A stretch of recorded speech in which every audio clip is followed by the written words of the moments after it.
Virginia and Vanderbilt, Cavaliers and Commodores. The championship round of the College World Series getting underway tonight as UVA and Vandy square off in Omaha.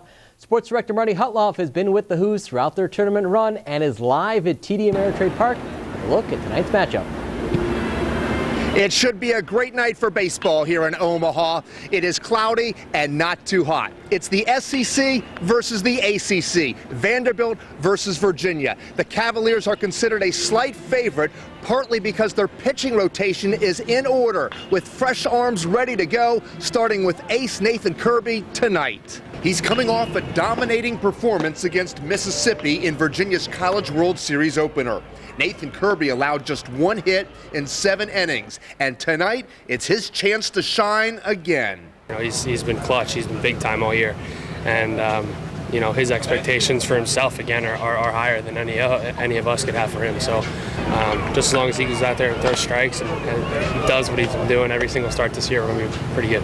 Virginia has allowed just 2 earned runs in 3 College World Series games, playing what the Who's call the Virginia way. For us, it's all about pitching and defense. It's what we've prided ourselves on all season, and I feel like it's been a huge thing for us that has gotten us to this point. And if we could play solid defense behind our pitchers and have our pitchers be confident and be able to attack hitters and put the opposing offense on their heels, and then them in return trusting the defense behind them to make the plays. So I think that's what has been a huge thing for us this year in being successful. Vanderbilt is averaging almost 4 runs per game in the College World Series. That's more than 1 run than any other team in Omaha. The Commodores have stolen 12 bases in 4 games, showing their aggressiveness. We've dealt with it before. We've prepared for it before, and all we can do is just stay with our game plan. And just stay within ourselves. They're Vandy, they have great hitting, great pitching, and it's going to be a battle between us and them. We understand that we're going to go out and have to play perfect baseball to beat them, but at the end of the day, we're going to stick to what we've been doing all year and trying to get this win. Vanderbilt will start pitcher Walker Buehler. Now, Virginia has a record of 4-0 against SEC teams in the NCAA tournament, with 2 wins over Mississippi and 2 wins over Arkansas. I'll have a full post-game report for you tomorrow on your News at Sunrise. Thank you, Marty. Tomorrow night, it's a battle between the only 2 national seeds remaining in the NCAA baseball tournament. 3-seed Virginia takes on 7-seed TCU. Both teams will put outstanding left-handed pitchers on the mound. UVA sophomore southpaw Brandon Waddell is getting his body ready to pitch Tuesday. Ironically, the Texas native will face a Texas school Tuesday. I'd kind of decided I want to get out of Texas in the beginning, so I didn't really talk much to Texas schools. I lived there my whole life, so it was kind of I wanted to experience something new. I didn't know where I wanted to go, but I just kind of decided baseball, to take care of that. I just knew I wanted to get out of there. I got it!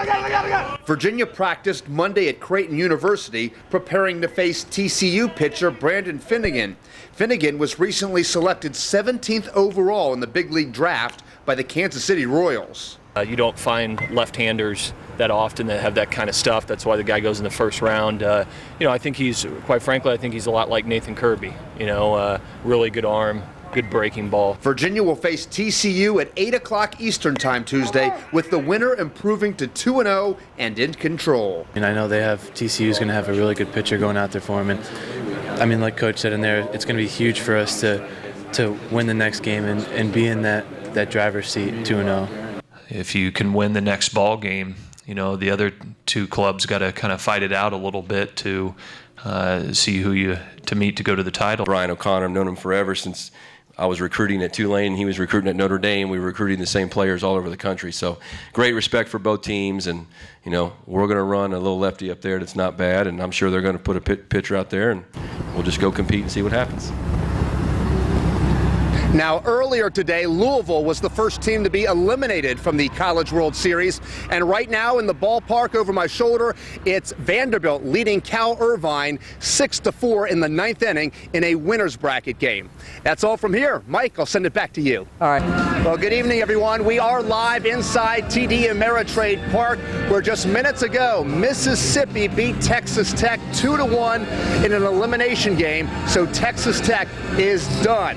Now, lot of these College World Series games have been low scoring, and tonight runs will be at a premium again. TCU will start left-handed pitcher Brandon Finnegan.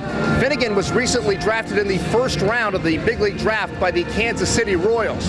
Now, as for Virginia, they'll also go with a lefty in Houston, Texas native Brandon Waddell. Waddell is 2-0 in the NCAA tournament with a 2.19 ERA. UVA coach Brian O'Connor was asked to compare the two Brandons, Waddell versus Finnegan. Finnegan's a power guy. He goes in the first round. He's got a great arm, great breaking ball, great resume, really talented. And Waddell's gonna, pitch ability and throw strikes and get contact. I mean, he's a great pitcher, obviously shown, but we don't really look at it as kind of who our opponent is. But we're facing the game and we're facing the zone, and we're gonna go out there and just do our game plan and attack the way we normally do. So. Regardless of who we're playing, who steps in the box, who I'm throwing against, it kind of, the mentality doesn't really change. Knowing that we've played in close games all year and we trust our pitching staff fully, and we know that they're going to keep them to minimum runs, and we need to support them more with more run support. In 7 games in the NCAA tournament, Virginia has stranded 67 runners. That's almost 10 runners per game. And again, 2 nights ago, Virginia struggled with runners in scoring position before Mike Pappy eventually came through in the 9th inning as Virginia won 2-1. I'll have a complete post-game wrap-up for you on your news at sunrise tomorrow morning. Mike, I'll send it back to you. All right, thank you, Mark.